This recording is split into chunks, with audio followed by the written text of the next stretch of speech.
qu'il doit y avoir au moins 150 personnes qui sont au courant que des négociations se font entre l'Union européenne et les États-Unis sur un accord de libre-échange. On n'est pas nombreux dans ce cas. Hein. Depuis plusieurs années que ces discussions, ces tractations se font, elles se font dans le plus grand secret.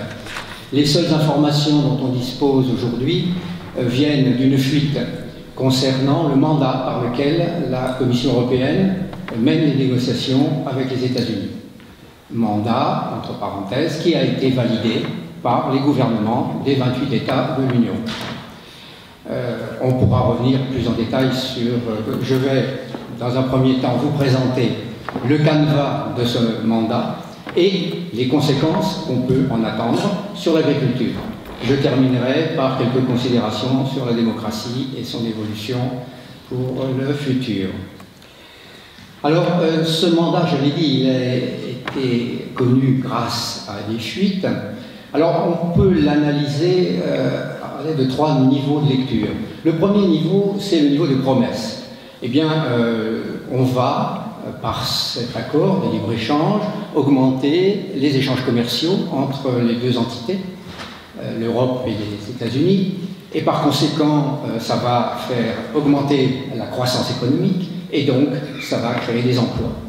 Donc, on est dans la lutte contre le chômage ici.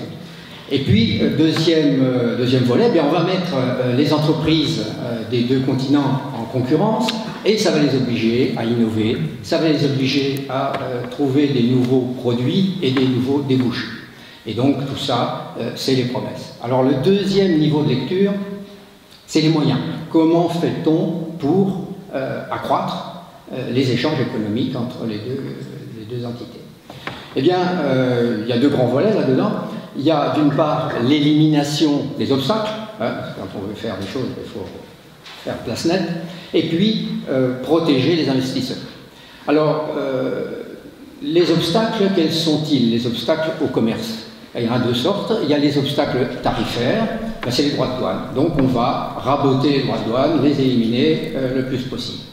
Et puis deuxièmement, eh bien, il y a les obstacles non tarifaires, c'est-à-dire, et c'est ça, c'est des mots que je vais utiliser, on les trouve dans le texte du mandat, c'est par exemple les clauses abusives, c'est les contrôles excessifs, c'est les essais coûteux. Toutes ces choses-là, vous comprenez bien que c'est superflu et qu'il faut éliminer tout ça pour gagner de la croissance. Et puis, bien sûr, ces investisseurs, il faut qu'ils soient protégés. Alors, il y a deux aspects là-dedans. Il y a l'aspect individuel, enfin, juridique. Hein, s'il y avait des ennuis quelque part, eh bien, il faut que les personnes qui ont financé les projets ne soient pas inquiétées sur le plan judiciaire. Et puis, il y a l'autre aspect, évidemment. Les investisseurs, leur objectif, c'est de faire des profits. Et il faut donc que les profits soient les plus grands possibles. Et ça, on va voir que c'est un argument essentiel dans le reste du plan.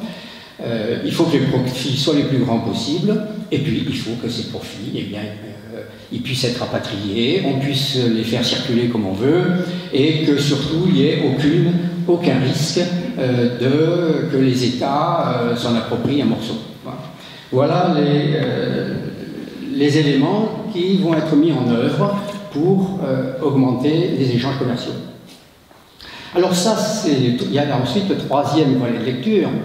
Là, ce que je viens de dire, c'est le décorum. Et puis, troisième volet, c'est les engagements. Là, on ne rigole plus. C'est une cour privée d'arbitrage qui va trancher tous les écarts qui peuvent se produire par rapport à l'accord de libre-échange. Alors voilà donc la structure de ce projet d'accord de libre-échange. Les négociations qui ont lieu actuellement se font en respectant un certain nombre de règles qui apparaissent aussi dans le mandat. Ces règles, je vais dire les plus importantes. La première, c'est que c'est la règle du cliquet.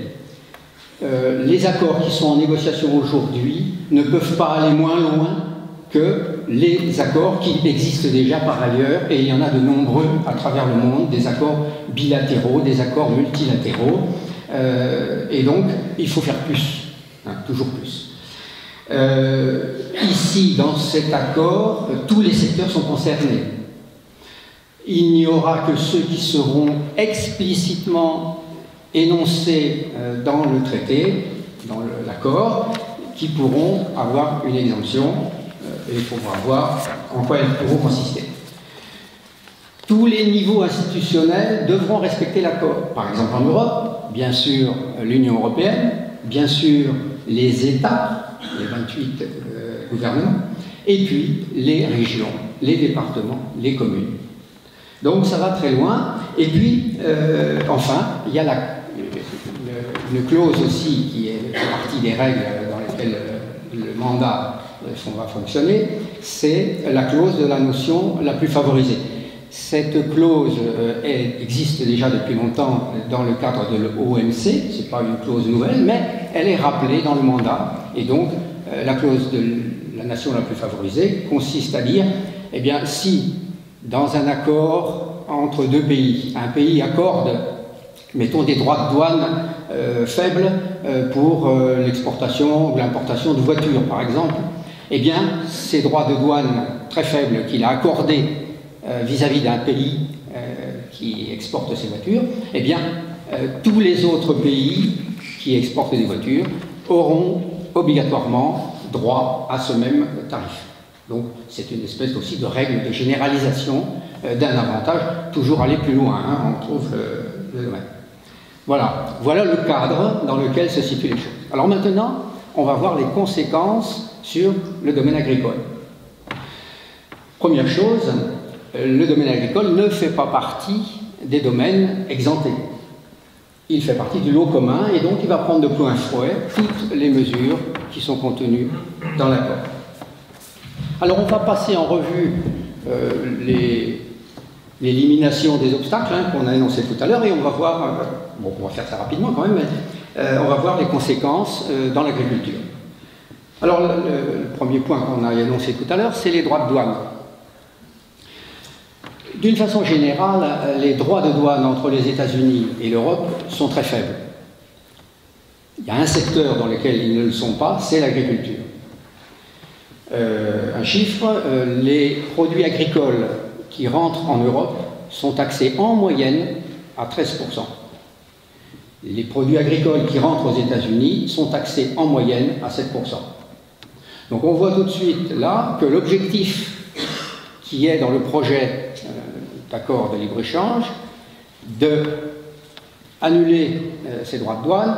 Alors, il y a une formulation qui est donnée, il s'agit d'abaisser fortement tout de suite les droits de douane et de les éliminer à un terme assez court. Donc, une élimination de ces droits de douane entre l'Europe et les États-Unis va conduire inéluctablement à un afflux de produits agricoles venant des États-Unis sur le marché européen. Avec, évidemment, les conséquences que ça va avoir, étant entendu aussi que cette clause de la nation la plus favorisée, eh bien, va conduire à ce que tous les échanges de l'Europe avec les autres entités dans le monde vont devoir aussi s'aligner sur les droits de douane qui ont été fixés avec les États-Unis. Deuxième aspect, l'ouverture de la concurrence. Si on élimine les droits de douane, si on rabote toutes les règles et les règlements qui existent, eh bien on va avoir une mise en concurrence directe des exploitations agricoles des États-Unis avec les exploitations agricoles européennes. Deux chiffres pour comparer un petit peu les structures agricoles dans les deux entités. La taille moyenne des exploitations en Europe est de 13 hectares, aux États-Unis 170. Au niveau des emplois agricoles, sur 1000 hectares d'exploitation agricole, en Europe il y a 56 actifs agricoles, il y en a 6 aux États-Unis. La conséquence d'un tel choc entre deux agricultures de structures complètement différentes va conduire évidemment à ce qu'en Europe, eh bien, il y ait des concentrations d'exploitation accélérées. Il faudrait multiplier par 10, en gros, la surface moyenne des exploitations pour retrouver à peu près le même niveau. Il faudrait diviser par 10 le nombre d'emplois agricoles. Voilà un petit peu les bases sur lesquelles on est dans cet accord. Alors évidemment, avec tout ce qui s'ensuit, si on a des exploitations agricoles de cette taille, il va falloir mécaniser, il va falloir faire du quintal à l'hectare, hein, il va falloir arroser et pas seulement avec de l'eau. Donc la qualité des produits qui va s'en suivre est, on sait ce qu'il en est, hein, des différents intrants, l'agriculture chimique. Et puis, bah, toutes les tentatives, toutes les politiques qui sont encore embryonnaires concernant une agriculture de proximité, une agriculture de qualité, eh bien ces politiques-là vont être immédiatement abandonnées, forcément. Quand on est dans un contexte comme ça, il n'est pas question de faire des fleurs, hein, de faire du joli. Troisième élément inquiétant, c'est ce dont j'ai parlé tout à l'heure, c'est le mécanisme de règlement des différends. C'est une juridiction privée qui ouvre la porte aux entreprises qui peuvent, par ce mécanisme, porter plainte contre des États.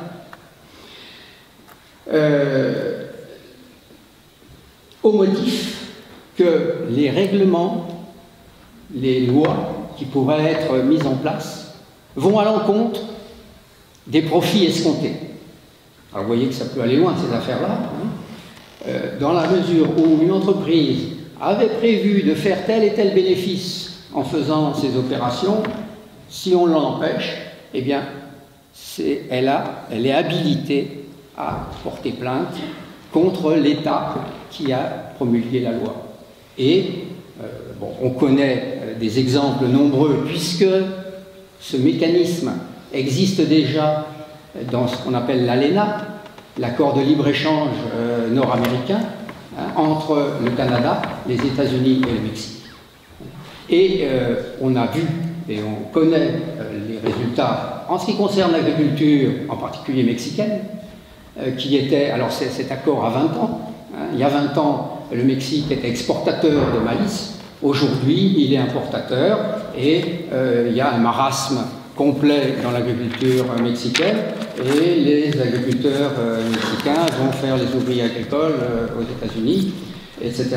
Donc on est dans un processus complètement grave dans les conséquences qui peuvent en découler. On peut prendre l'exemple des OGM. Vous savez qu'aux États-Unis, ils ne font pas de différence. Par exemple, le bœuf aux hormones et le bœuf à l'herbe, pour eux, substantiellement, c'est la même chose. Donc il n'y a aucune raison de faire une distinction.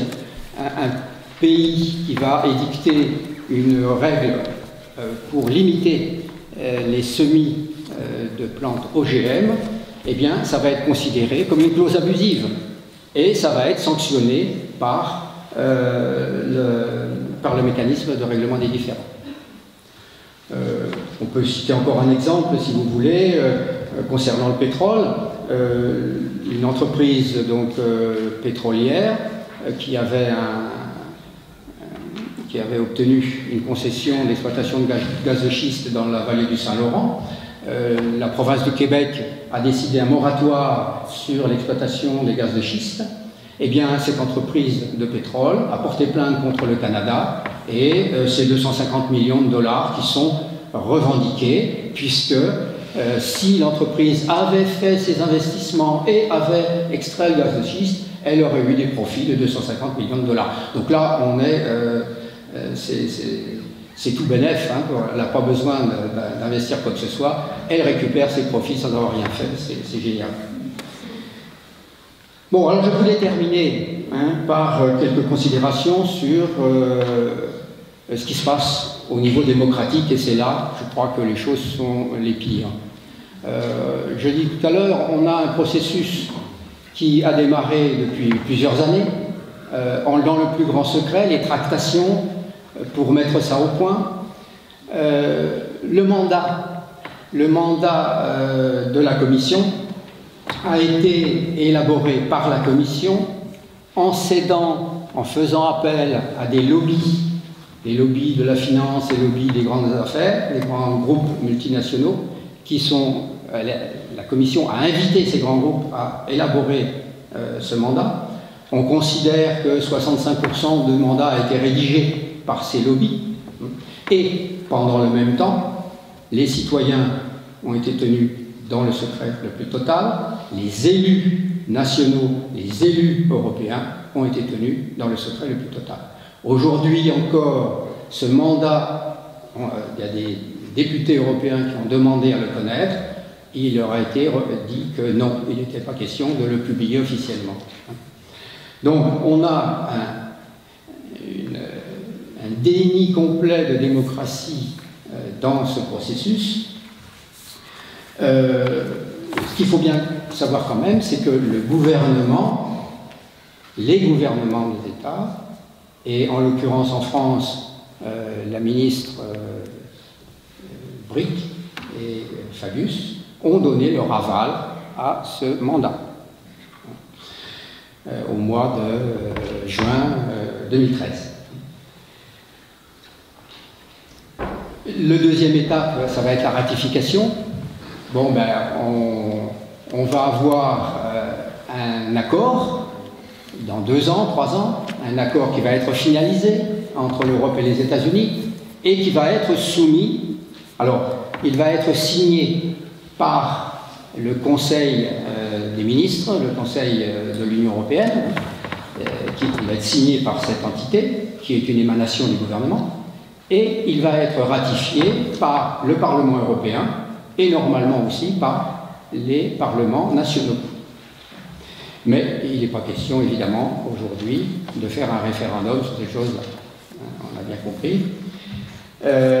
Et dernier point, eh bien je vais revenir encore sur ce mécanisme de règlement des différends qui constitue un véritable coup d'État institutionnel, puisque c'est le pouvoir du citoyen, de ses représentants, de rédiger et de mettre en place les règles par lesquelles on veut vivre. Est-ce qu'on veut du bœuf aux hormones? Bon, c'est à nous de savoir, puisque c'est nous qui le mangeons. Hein, donc, ce pouvoir-là fondamental dans une société, c'est les citoyens qui doivent élaborer les lois avec lesquelles ils souhaitent vivre, eh bien, qui est transféré au domaine public, dans des conditions les plus obscures. Les groupements d'arbitrage se réunissent dans des huis clos. Il n'y a pas d'audition, il n'y a pas d'échange contradictoire. Ils donnent leur avis de façon tranchée et il n'y a pas d'appel. Et c'est un véritable hold-up sur la démocratie et qui est fort inquiétant pour la suite. Donc il faut, et ATTAC essaye de mobiliser le maximum les citoyens pour se mobiliser contre ce traité. On a un espoir dans la mesure où on se retrouve dans une structure qui ressemble beaucoup au traité constitutionnel européen de 2005. On a un texte qui percute complètement la conscience, les valeurs dans lesquelles on vit ensemble et qui, dès qu'on explique un petit peu de quoi retourne cette question, eh bien les gens sont complètement effarés et sont complètement opposés à un tel projet.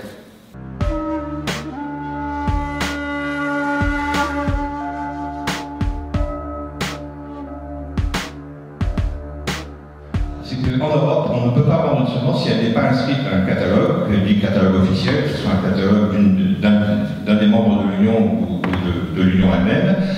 Et pour être inscrit sur le catalogue, d'abord ça coûte cher, et en plus il faut respecter des critères qu'on appelle DHS, qui veulent dire distinction, homogénéité, stabilité, ce qui signifie que pour pouvoir être éligible sur ces catalogues, une semence a vu sa diversité considérablement réduite, et pour certaines espèces, on peut parler de quasi-clones, c'est-à-dire tous les individus d'une même variété, eh bien, ce sont quasiment des clones. C'est très mauvais, c'est bien sûr très mauvais pour la biodiversité.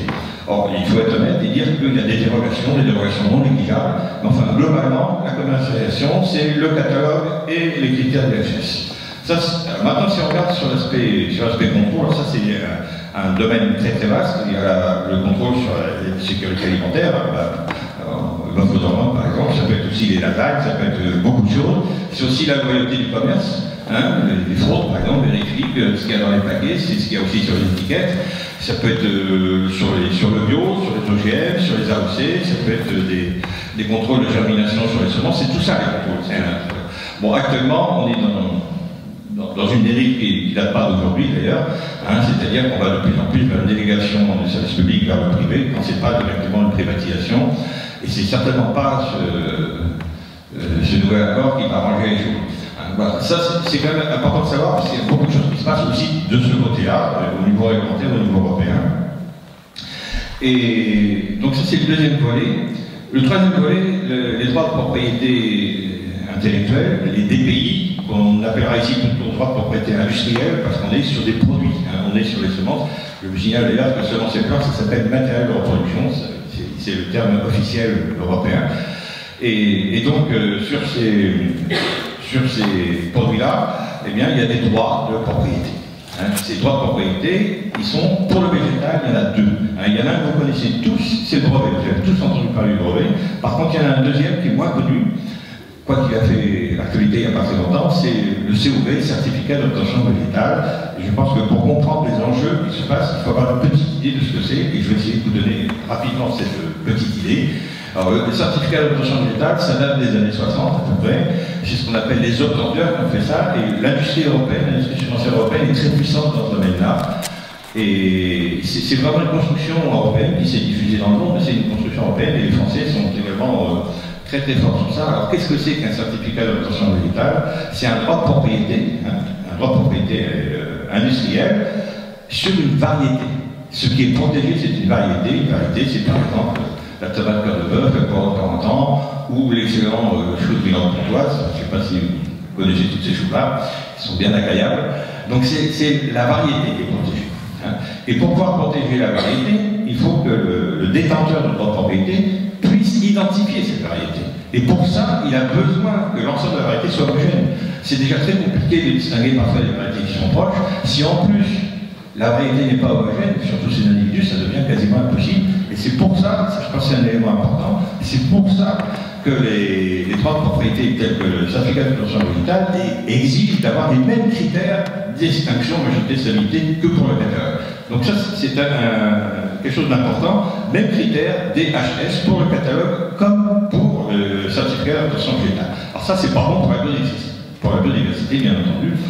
Par contre, il faut dire que les certificats d'obtention végétale, il n'y a pas de propriété sur la génétique. Hein, ce n'est pas une génétique propriétaire, dans la mesure où on peut prendre une plante qui a été protégée par un tel certificat d'obtention végétale, par un COB, c'est plus court, par un COB, et on peut faire à partir de ça de nouvelles variétés, en croisement et tout ça. Ça, c'est tout à fait possible, même si depuis quelques années, il y a des dérives pour essayer de resserrer un peu, mais globalement c'est ça. Donc le certificat d'obtention végétale, le COB, c'est en gros ce que je viens de vous dire, c'est-à-dire c'est la possibilité d'avoir un droit de propriété sur la variété et avec l'inconvénient du DHS, mais pas de propriété sur la génétique. Alors maintenant le brevet. Le brevet, c'est pas la culture française, hein, c'est pas la culture européenne, c'est vraiment la culture américaine. Et là, les Américains, de ce point de vue-là, sont très puissants, très agressifs.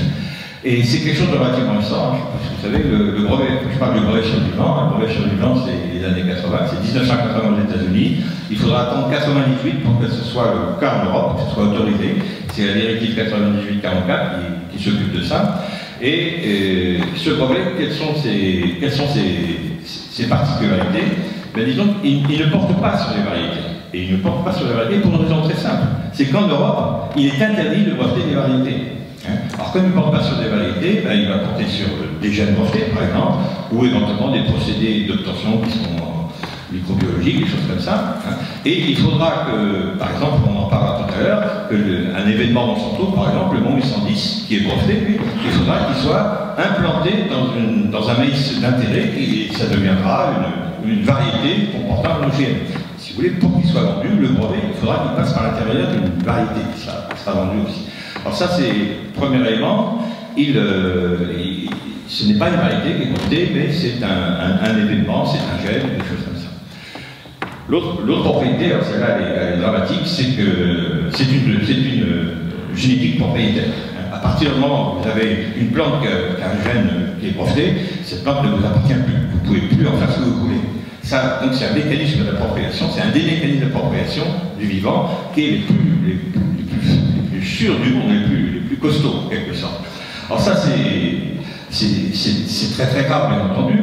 Alors comme je vous le disais tout à l'heure, le brevet c'est pas vraiment la culture européenne, hein, c'est vraiment importé des États-Unis. Et quand après d'âpres discussions, il a été décidé de l'accepter en 1998 donc en Europe, eh bien, le législateur a mis des barrières. Il a mis un certain nombre de cadres, et les cadres, je vous les citer. Il est interdit de breveter des variétés, il est interdit de breveter des races animales, il est interdit de breveter des plantes qui sont issues de moyens d'obtention conventionnels, comme des croissances, c'est interdit.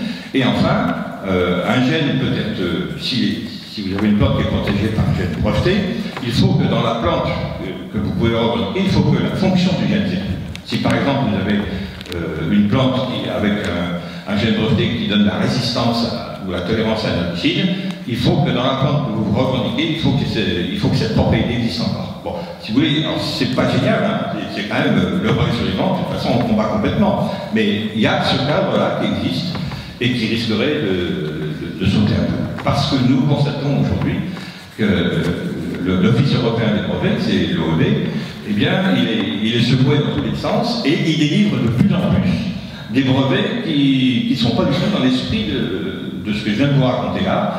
Alors, il y a des brevets sur le melon, le brevet de Monsanto sur le melon résistant au virus, il y a le piment de Saint-Gothard, parce qu'il n'y a pas Monsanto, hein, il y a des tournesols de pionniers, et on s'aperçoit que de plus en plus, on s'approche d'un brevet sur les variétés. Et ça, c'est très grave, c'est vraiment quelque chose qui actuellement se voit beaucoup. Alors, il y a quand même de la résistance. Alors, d'où vient cette résistance? C'est intéressant parce qu'elle est très disparate, cette résistance. Ben, il y a d'abord des firmes entre elles. Les firmes entre elles parce que, par exemple, Syngenta a déposé une opposition sur le brevet du melon Monsanto. Entre eux, ils se battent. De toute façon, bien sûr, hein, c'est pas pour des questions d'éthique, hein, rassurez-vous. Hein. Après, bien sûr, il y a les ONG diverses et variées. En Europe, il y en a une qui est très intéressante pour ça, qui s'appelle No Patent on Seed. Hein, c'est-à-dire pas de brevet sur les semences, dont le réseau Semences Paysannes est membre. Et il fait du très bon boulot, il fait du lobbying à Bruxelles, bien entendu, et il donne beaucoup d'informations sur son site, c'est quelque chose de très intéressant. Parmi les autres acteurs importants, eh bien, il y a ceux qu'on appelle les obtenteurs, c'est-à-dire ceux qui défendent le COB. Il faut bien comprendre que les obtenteurs, pour le moment, ils ont le monopole de la commercialisation des semences à travers les variétés. Hein. Si vous avez les breveteurs américains qui sont capables, enfin, qui ont la possibilité de breveter directement des variétés, ça va être très très dur pour les obtenteurs. Et on pense que si jamais ça arrive, il y a beaucoup d'obtenteurs qui vont disparaître. Hein, et parmi les obtenteurs, il y a des gros, et il y a aussi des petits. Il y a eu déjà beaucoup de petits qui ont disparu, qui ont été absorbés par les plus gros. Et ça, ouais, c'est quelque chose d'important. Et il se trouve donc qu'il y a des acteurs assez différents et qui luttent. Nous, on se retrouve à lutter avec les obtenteurs que par ailleurs on n'aime pas beaucoup parce qu'ils en donnent la vie avec leur COE. Hein. Et donc c'est assez bizarre, et c'est comme ça. Il y a des antagonismes différents. Et un dernier point là-dessus, c'est que devant toute cette résistance très disparate, comme je dis, disons que les grandes chambres de recours de l'Office européen des brevets, il a été saisi.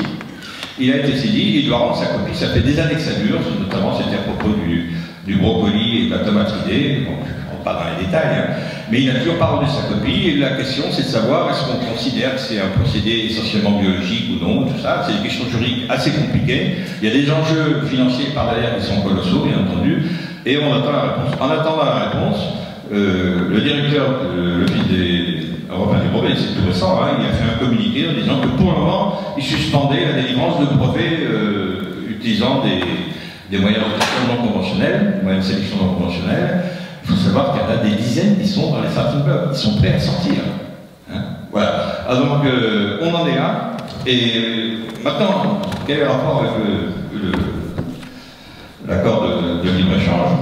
Je pense que vous avez compris, le brevet sur le vivant, c'est quelque chose, de toute façon, que je pense que l'énorme majorité de la société civile ne veut pas. Bon, les firmes sont arrivées à imposer des choses, mais quand même, le législateur européen est arrivé à mettre des cadres. Ces cadres, je vous les ai dit, et ces cadres sont actuellement très bousculés. Ils essayent, par des acteurs, des actions différentes, de se faire un peu sauter, mais pour le moment, ça résiste un peu.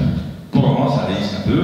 Alors, quand on connaîtra l'avis de la haute chambre, enfin la grande chambre de recours, eh bien, on verra ce qu'il en est, mais il y a quand même de la résistance, et il y a un rapport du Sénat qui est paru tout récemment, et qui réaffirme ça. Il faut savoir que l'Union française des semenciers, c'est des gens qu'on n'aime pas forcément, mais ils existent, qui sont contre ce genre de choses. Bon, voilà, il y a ce rapport de force. Alors, pourquoi on s'inquiète tant au niveau des brevets? On peut citer au moins 3 raisons. Enfin, des brevets sur le vivant, sur le semence, je parle, je parle pas du tout. Il y a le problème de la concentration. Hein, je vous ai dit tout à l'heure, c'est un secteur le plus concentré, et si ça continue, si les breveteurs gagnent encore des parts de marché, bien évidemment, ça sera encore plus concentré, et ça, c'est pas vraiment rassurant. La deuxième raison, c'est tout ce qui est contamination. Hein.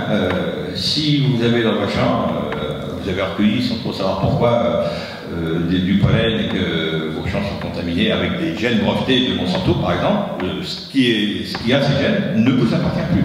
Hein. Je pense que c'est quand même pas une petite affaire. Alors, il faut savoir qu'au niveau de la loi de l'avenir agricole, il y a eu des choses qui ont été votées dans ce sens-là, mais ça, je n'aurai pas trop le temps d'en parler ce soir, enfin, du moins pas maintenant. Et il y a un troisième aspect aussi, c'est l'aspect, ce qu'on appelle gène natif. Alors ça, c'est pas, il n'y en a pas trop encore de ça, mais ça pourrait arriver. Les gènes natifs, si vous voulez, ce sont des gènes qui existent naturellement dans les plantes et qui confèrent à ces plantes des propriétés particulières. Mais ça, pour le moment, il n'y a pas trop de brevets sur ces gènes natifs, bien que la directive ne l'interdise pas. Hein. Il n'y en a pas trop, et notamment l'Union française des semenciers, qui est une industrie puissante, si vous voulez, et même européenne d'ailleurs, aller contre ces gènes natifs, parce qu'elle sait que c'est pas forcément très bon pour elle, mais le jour où les gènes natifs, on pourra vraiment les breveter, alors là, je pense que là, tout appartiendra aux multinationales, à quelques multinationales qui sera. Donc vous voyez, c'est très très dangereux, mais il se trouve qu'il y a de la résistance disparate. Alors maintenant, si on se replace par rapport à l'accord, eh bien vous avez compris que ces obstacles qui ont été mis par le législateur européen, il y a de fortes chances qu'ils soient affaiblis, et puis à la limite, ils peuvent être carrément supprimés, et là, ça sera vraiment catastrophique pour la biodiversité, pour les plantes, pour les paysans et tout ça. Voilà, c'est un peu ça que je voulais vous dire, et je terminerai en disant que les motivations qui enfin, les grandes raisons pour lesquelles on combat, les fondamentaux, comme on peut dire, il y en a deux essentiellement, on peut en trouver d'autres, mais c'est deux essentiellement. Le premier, enfin il n'y a pas d'ordre d'ailleurs, hein, c'est l'accaparement par quelques firmes des semences des principales ressources alimentaires. Ça, sur le plan politique, sur le plan géopolitique, c'est complètement inacceptable. Et je pense qu'on est de plus en plus à le voir, et il faut se battre contre ça, c'est totalement c'est inacceptable. C'est le premier point. Et le deuxième point, c'est la biodiversité. Je dis un petit mot là-dessus. Si vous voulez, on connaît les mécanismes qui ont permis d'avoir une biodiversité fabuleuse, celle qu'on a héritée de nos parents, de nos ancêtres. On les connaît, ces mécanismes. Il faut comprendre qu'avec le secteur industriel de pointe, hein, qui a des coûts de transaction extrêmement chers, etc., eux, ce qui les intéresse, hein, c'est de faire un nombre limité de ce qu'on appelle des variétés élites, hein, qui vont reproduire en des milliards d'exemplaires. C'est comme ça. C'est un processus industriel, on ne peut même pas le reprocher pas comme ça. C'est le fait que ce soit des industriels qui fassent la semence, ça les conduit naturellement à avoir ces stratégies d'économie d'échelle. Ça veut dire qu'ils sont incapables de renouveler la biodiversité.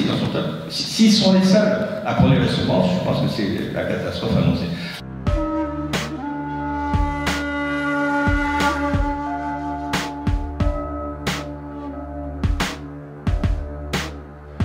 Bon, je vais commencer par vous faire la lecture pour faire un peu le lien entre tout ce que vous avez dit déjà.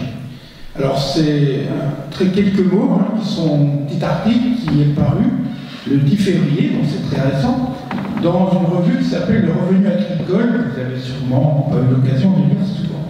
Bon, je pense qu'il est très consulté parce qu'il y a tous les cours des matières premières agricoles. Alors, c'est des propos rapportés d'une association qui s'appelle la COPA-COGECA, qui est l'alliance syndicale représentant les gros exploitants européens. Pour vous dire que ce n'est pas vraiment des petits paysans, un des vice-présidents, Xavier Belin. Donc, Xavier Belin, qui est président de la FNSEA et qui est aussi président ou directeur, en tout cas, de Sophie Protéol, qui est la société française, le fleuron français du diester, qui transforme le colza, cultivé en France et importé aussi, le colza grain, bien sûr, pour en faire du diester. Voilà. Donc, quand l'Europe dit on va baisser de 9% à 7% l'incorporation de diester dans le diesel, là, ils sont tous à Bruxelles. Voilà. Et lui en particulier. Alors, que dit cette alliance syndicale? Un bon potentiel existe pour un accord sans que l'agriculture ne soit un point de blocage des négociations. Tout va bien. L'UE ne doit pas céder de son côté sur la protection des consommateurs et ses normes de production, en dépit des pressions américaines pour que tout soit mis sur la table. Donc là, quand même, attention, l'UE doit en particulier camper sur son interdiction du bœuf aux hormones et des poulets chlorés et imposer le respect de son système d'indication protégée. Bon, ça, il ne faut pas qu'ils regardent de trop près ce qu'ils font dans certains lieux. C'est vrai que ça se fait pas en Europe, en France. Et enfin, il a jugé par contre sans fondement, donc cette COPA-COGECA, les inquiétudes des associations de consommateurs et défenseurs de l'environnement quant à l'impact d'un accord USA-UE sur la culture et la consommation d'OGM. Donc grosso modo, tout va bien, mais il ne faut pas nous embêter quand même avec ce qui pourrait nous gêner. Voilà. Donc c'était juste pour faire le lien. Bon, moi je vais vous parler un petit peu des OGM et ce qui pourrait se passer s'il y avait cet accord. Alors, j'ai envie de dire, finalement, le meilleur allié des États-Unis dans ce travail de partenariat, de traité transatlantique, c'est l'Europe. Et on en a une belle illustration, pas plus tard qu'aujourd'hui même, puisque, bon, j'ai dit à quelques-uns ici, moi je suis très en colère, aujourd'hui, ça se voit pas forcément, mais puisque en début d'après-midi, il y a eu alors c'est pas un vote, c'est plus compliqué que ça, en tout cas il y avait un conseil des ministres en formation affaires générales qui devait se prononcer sur l'autorisation d'un maïs transgénique bien sûr, TC1507, mis au point par Pioneer. Bon, il faut savoir entre parenthèses que cette demande d'autorisation de Pioneer, elle est depuis 2001 dans les bureaux de l'Europe, je vais dire comme ça. Et donc, cette commission qui s'est réunie, ils n'ont pas vraiment voté parce que le vote, il n'est pas fait encore. La Commission européenne a encore la possibilité, ce qu'elle ne fera pas, mais a encore la possibilité de retirer sa demande entre la discussion qui a lieu cet après-midi, c'était finalement un tour de table, et le vote officiel qui aura lieu, je ne sais pas quand, parce qu'il y a quelqu'un dans l'Assemblée, ou un journaliste à la conférence de presse, qui a demandé, mais on vote ou on ne vote pas? Et Tonio Borg, qui menait tout ça, qui est un commissaire européen, il n'a pas répondu. Donc en fait, il n'y a pas eu de vote. Il n'y a pas eu de vote officiel de cette commission, donc il y a un tout petit espoir, on a le droit de rêver, mais bon, on sait que théoriquement, la Commission européenne doit rendre sa copie, sa décision, le 12 février. On n'en est pas très loin, il me semble. D'accord? Alors je ne sais pas, selon les textes européens, il y a 3 mois, là, le 12 février c'est la limite. Voilà. Donc, je veux dire, pourquoi finalement on n'a pas besoin des USA pour se mettre dans la panade. Parce qu'avec la mécanique de vote dans ces commissions, donc il doit y avoir la majorité qualifiée, et donc sur les 28 pays, 19 ont voté contre, il y a eu 4 abstentions, et 5 pays ont voté pour. Et cette algèbre particulière de l'Europe fait qu'il n'y a donc pas de majorité qualifiée ni pour l'autorisation ni contre l'autorisation, et donc c'est la Commission européenne qui, en dernier ressort, elle va se prononcer, et on sait dans quel sens elle va se prononcer.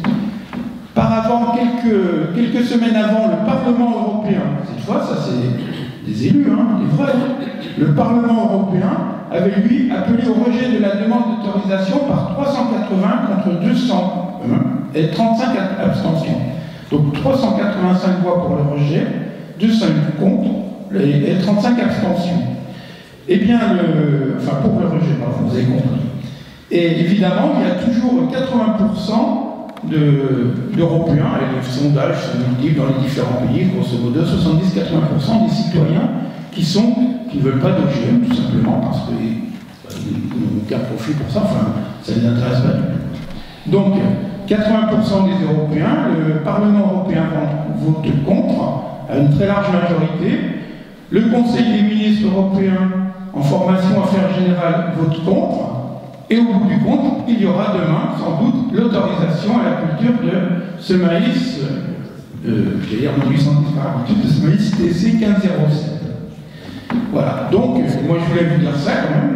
Et, parallèlement, alors on est un peu loin de l'Europe et du traité transatlantique, mais pas tant que ça quand même. Parallèlement, vous savez sans doute que l'autre maïs autorisé à la culture est ce fameux maïs MON 810, de Monsanto cette fois. Et depuis le 1er août 2013, le moratoire qui existait, puisque depuis 2008 il n'y avait pas de possibilité de culture, je passe le soubresaut de cette saga, en tout cas depuis août 2013, il n'y a plus de moratoire, donc possibilité de commercer et de semer. Bon, évidemment on ne sème pas du maïs ici au mois d'août, mais on n'est pas très loin du printemps. Et pour l'instant, il n'y a toujours strictement rien de concret pour un nouveau moratoire au printemps. Alors, beaucoup se bougent, les faucheurs sont bougés il n'y a pas longtemps, etc., peu importe, mais il y a beaucoup d'agitation autour pour dire au gouvernement, dès le 2 août, le gouvernement s'est prononcé à travers le ministre de l'Agriculture, le ministre de l'Environnement et le président de la République pour dire il n'y aura pas de culture de maïs au printemps 2014. Pour l'instant, rien ne bouge.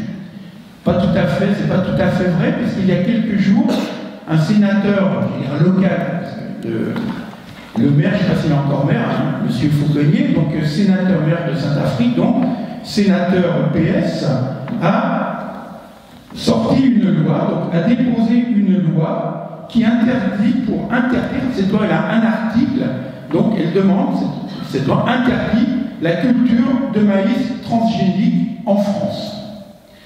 Le problème, c'est que le temps que cette loi passe à l'Assemblée et soit promulguée, qu'il y ait un décret d'application, on sera largement mars, avril, mai, c'est prévu en mai.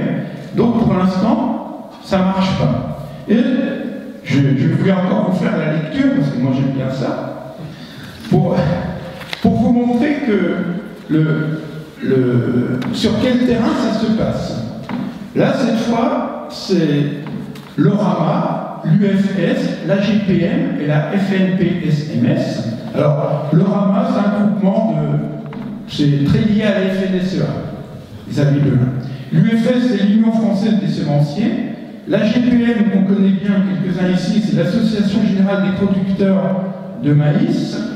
Et le FNP-SMS, Maïs Europe, c'est aussi un syndicat de semenciers, d'obtenteurs de semences. Et ils disent, projet de loi anti-OGM, une supercherie indigne.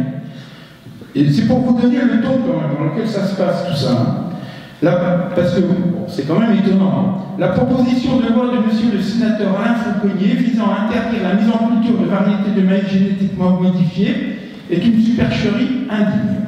Cette proposition de loi est délibérément contraire au droit communautaire et porte atteinte à la Constitution. Elle ne vise qu'à s'affranchir du contrôle du Conseil d'État dont la jurisprudence confirme l'illégalité de telles dispositions. Il ne peut être admis que des élus de la République bafouent l'état de droit en proposant dans l'urgence une loi qui viole délibérément la hiérarchie des normes et qui ne résistera pas à la censure du Conseil constitutionnel ou de la Cour de justice de l'Union européenne. Cette déconsidération des institutions est aussi un mépris des filières de production agricole, commençant par l'entrave, par des procédés dilatoires à la liberté de semer des agriculteurs. Orama, AGPN, FNNP, SMS et l'UFS, qui avaient proposé au gouvernement une démarche responsable et d'avenir, déplorent une telle orientation et en appellent à l'esprit de responsabilité des parlementaires pour refuser de voter une telle loi et saisir le Conseil constitutionnel si cette proposition venait à être votée. Alors, ce qui est étonnant, c'est qu'ils ne disent pas nous on va porter plainte, c'est qu'ils appellent les parlementaires à saisir le Conseil constitutionnel ou toute. Voilà. Donc, c'est pour dire que, effectivement, gros souci avec le traité transatlantique, mais on est très très fort pour scier la branche, de toute façon, tout seul, on n'a pas besoin des Américains pour ça. Ça, c'est clair. Bon, malgré tout, pour en revenir au traité transatlantique, bon, comme ça a été dit plusieurs fois, évidemment, c'est un nivellement par le bas, puisque tout ce qui dérange entrave au commerce, entrave aux autorisations pour les OGM, etc., bon, ben, tout ça, il faut raboter tout ça au plus bas, puisque, effectivement, si on n'est pas du tout satisfait de la manière dont se passent les autorisations, enfin, tout le mécanisme pour avoir des autorisations à la culture ou à l'importation en Europe, ben, finalement, c'est beaucoup plus costaud que ce qui se passe aux États-Unis. Bon, pour les États-Unis, aux États-Unis, ben, il y a la notion d'équivalence en substance qui fait, je caricature à l'âge, il y en a peut-être qui vont hurler ici, mais c'est pas grave.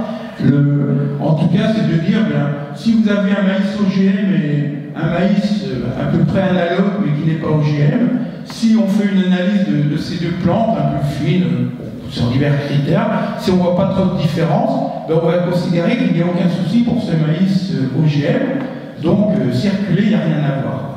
Évidemment, les USA essaient d'implanter cette notion d'équivalence en substance en Europe, et j'avoue qu'ils sont aidés aussi pas mal par certains pays, par des copains par ici.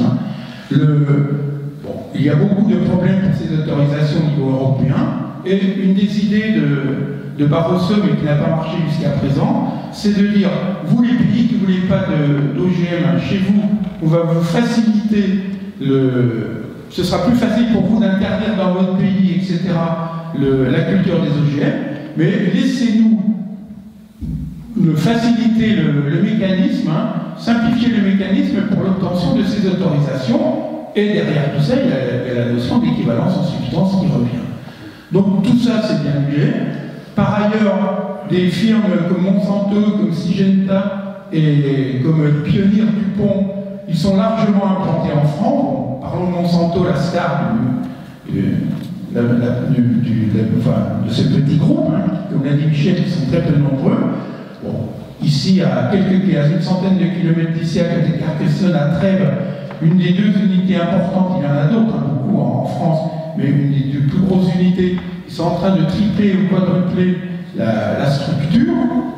Donc tout est en place. Bon, aujourd'hui, ils proclament qu'on ne fait pas d'OGM, on ne commercialise pas d'OGM depuis 2 ans. On peut peut-être les croire pour une fois, j'en sais rien. Mais en tout cas, tout est prêt pour basculer du jour au lendemain. Ça, c'est clair. Il n'y aura aucun problème là-dessus.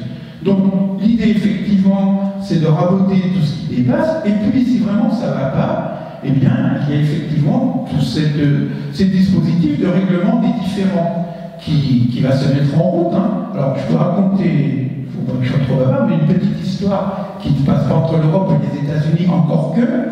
En 2005, Monsanto s'est rendu compte qu'en Argentine, où commençait en 2005 l'envahissement du soja, l'océan vert, la mer verte de soja au Brésil et en Argentine, et comme il y avait eu beaucoup de semences de maïs OGM qui étaient entrées illégalement en Argentine, d'ailleurs souvent aidées parce que c'est un moyen aussi de s'introduire dans un pays, Monsanto s'est dit quand même, il y a tous ces hectares de, c'est pas du maïs hein, d'ailleurs, c'est du soja, il y a tous ces hectares de soja finalement, ils nous appartiennent et on ne touche pas de royalties dessus. Donc, ils ont fait une procédure envers le gouvernement argentin qui a dit c'est pas votre problème, nous d'abord on va pas contrôler ce qui entre illégalement et bon il y a eu des procédures juridiques et finalement Monsanto n'a pas pu récupérer ses royalties. Et toujours pas content, Monsanto a intenté, c'était au Danemark que ça se passait, une action juridique, un procès envers enfin pas intermédiaire d'ailleurs, directement sur le gouvernement danois, pour dire dans vos ports au Danemark arrive du soja OGM qui nous appartient et on va taxer, on va vous demander, je sais plus le chiffre exact, de 75 €, quelque chose comme ça, par tonne de soja qui arrive dans vos ports. Cette procédure, elle a quand même duré 5 ans et en 2010, Monsanto s'est fait débouter. Donc c'était précurseur de ce qui risque de se passer. Bon, voilà, il y a plein d'autres petites histoires. Je précise que Monsanto s'est fait débouter parce que c'était de la farine de soja qui était vendue, hein, et que la propriété qui accompagnait le gène, c'était une propriété de tolérance aux herbicides, et effectivement, dans la farine de soja, la tolérance à l'herbicide, c'est pas un avantage très intéressant. Il a été débouté pour cette raison. Voilà. Je voulais quand même aussi faire une petite comparaison entre les USA et l'Union européenne. En ce qui concerne les surfaces, parlons du maïs, puisqu'il n'y a pas de soja et de coton en Europe, autorisé contre la culture. Aux États-Unis, il y a 34,6 millions d'hectares de cultivés, ça fait 88 pour OGM, ça fait 88% du maïs cultivé. Donc 88% du maïs cultivé est OGM. En Europe, c'est l'Europe des 27, puisque bon, à l'époque c'était 27, pour ces chiffres de 2012, il y a eu 129 420 hectares, c'est moins de 1% du maïs cultivé qui est OGM. Et vous savez sans doute que en 2013, c'était 148 625 hectares qui étaient cultivés en Europe et à peu près 137 000 étaient cultivés, 136 960 étaient cultivés en Espagne. Donc 90% est cultivé en Espagne. Au Portugal, ça a bien baissé. En République tchèque, en Roumanie et en Slovaquie, c'est complètement anecdotique.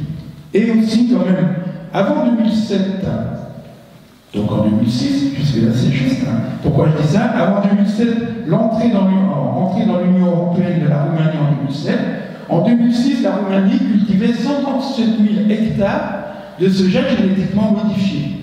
Bon, bien sûr, comme elle est rentrée dans l'Europe et que le soja est interdit, effectivement, elle a dû arrêter. Donc ça veut dire que la Roumanie est prête, voilà. Disons qu'ils ont les aptitudes pour ça. Voilà, bon.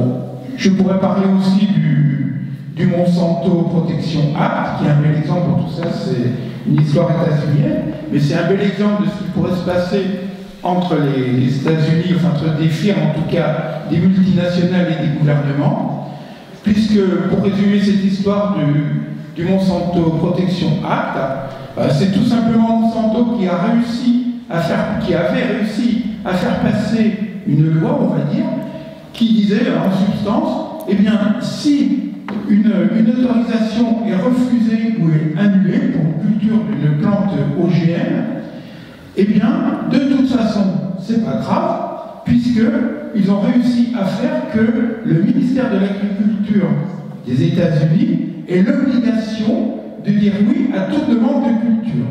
Donc, grosso modo, que ce soit autorisé ou non, qu'il y ait une autorisation, qu'elle ait été annulée, etc., de toute façon, ce Monsanto Protect Act permettait à quiconque, de manière très simple, d'aller trouver le ministre de l'Agriculture, ses services, et de dire, moi je veux semer 1000 hectares de soja OGM, de colza OGM, et le ministre de l'Agriculture était obligé de dire oui.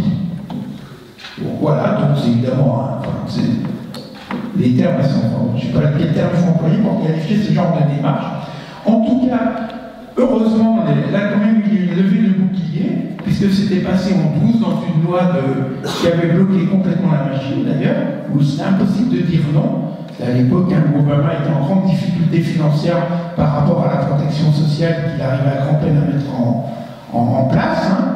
Et donc, voilà, donc ce petit morceau de texte au milieu de cette loi est passé, et quand même, elle a été annulée, elle n'a pas été reconduite parce qu'il y a eu une levée de bouclier. Voilà. Il y a d'autres exemples de ce type, mais je pense que c'est mieux d'échanger là autour que de continuer à raconter des petites histoires qui ne sont pas très drôles d'ailleurs.